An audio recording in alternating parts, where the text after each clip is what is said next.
Живеем в едно от най-свързаните времена в историята.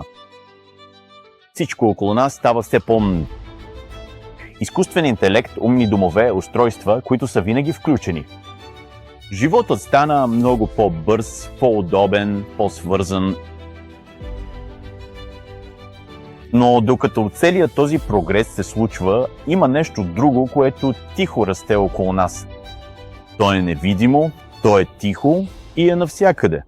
Сега EMD използва патентована скала, наречена AEI, което означава индекс на околния електросмог. Мислете за него като за просто визуално ръководство от зелена до жълта, оранжева и червена зони.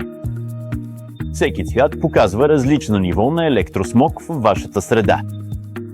И след като го видите, започвате да осъзнавате колко много замърсяване всъщност има около вас. Сега нека да погледнем какво се случва в реално време. Без MGuard можете ясно да видите, че нивата на AEI от EMD са много високи.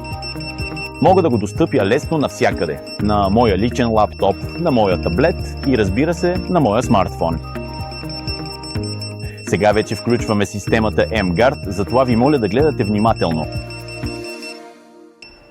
В момента, в който MGuard се включи, хармоничният индикатор се промени от червено на зелено. Това показва, че когато MGuard е активен, средата става по-хармонизирана.